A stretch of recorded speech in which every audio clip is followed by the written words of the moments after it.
Hello everyone, Mrs. Fatwa here. I hope you're all doing fantastic with the end of the lockdown and that you're staying very motivated and positive about all of your work. Aujourd'hui, nous allons parler de la méthodologie de la compréhension orale. Pour une compréhension orale, vous avez plusieurs étapes de travail. Nous allons en délimiter 3. La première étape de travail, ça va être la préparation de votre brouillon. Le jour de l'épreuve, vous aurez 5 minutes sans avoir écouté le document à meubler. Et il faut pouvoir optimiser votre temps à ce moment-là. C'est-à-dire que ces 5 minutes vont vous servir à préparer tout le reste de votre épreuve. Et si vous faites votre travail correctement, ces 5 minutes sont vraiment essentielles. Donc ce sont 5 minutes où vous avez quand même votre sujet, c'est-à-dire vous avez la source du document et son titre. Vous avez les questions qui vous sont posées et vous avez les sujets d'expression écrite. Et à partir de là, ça va déjà vous orienter vers ce que vous allez pouvoir entendre dans le document. Donc c'est le moment de préparer votre brouillon, c'est le moment de bien commencer à penser. Alors d'accord, donc selon le titre, je pense que ça va être plutôt une interview ou alors ça va être un journal télévisé ou bien un documentaire, et tout ce travail-là va vous permettre d'anticiper tout un tas de choses. Vous allez pouvoir anticiper l'accent que vous allez entendre, le champ lexical que vous allez entendre également, peut-être la période qui va faire que le langage sera un petit peu différent. Donc ce travail d'anticipation est extrêmement important et il ne faut pas l'oublier et attendre. La deuxième phase du travail, c'est la phase d'écoute. Vous savez que le jour de la compréhension orale, vous avez 3 écoutes qui sont chacune interrompues par 1 minute de pause. Cette minute de pause, à nouveau, il faut l'optimiser. Il ne faut pas attendre que le temps passe, d'accord ?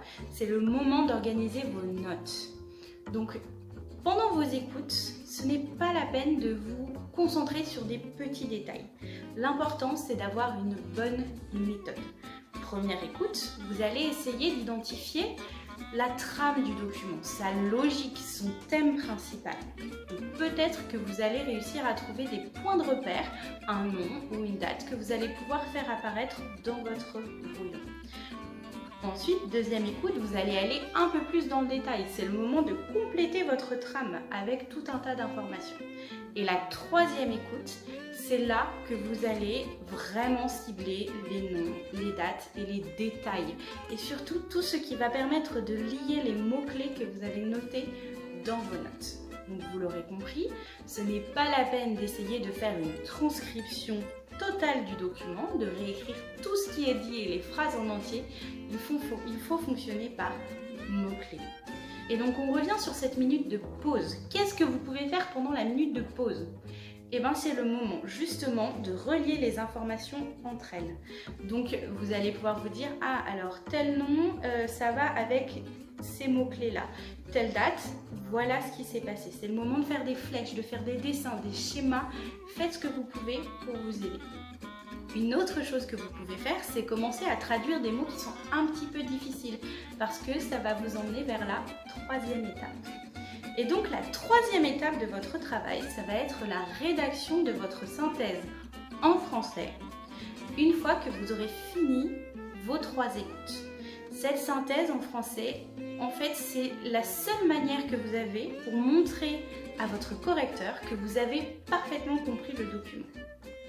Et donc, dans cette synthèse, il faut mettre tout ce que vous avez compris du document, de sa source, de son format, son but peut-être, l'audience qui est visée, la personne qui a décidé de le faire.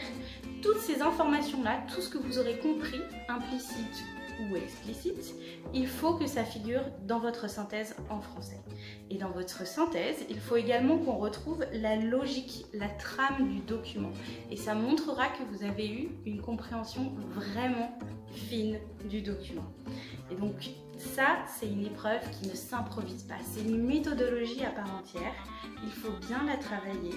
Donc vous allez vous entraîner avec le travail qu'on vous propose juste en dessous.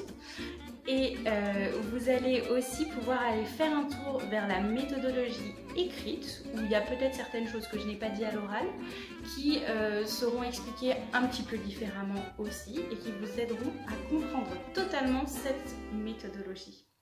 So good luck everyone, and see you another time. Bye!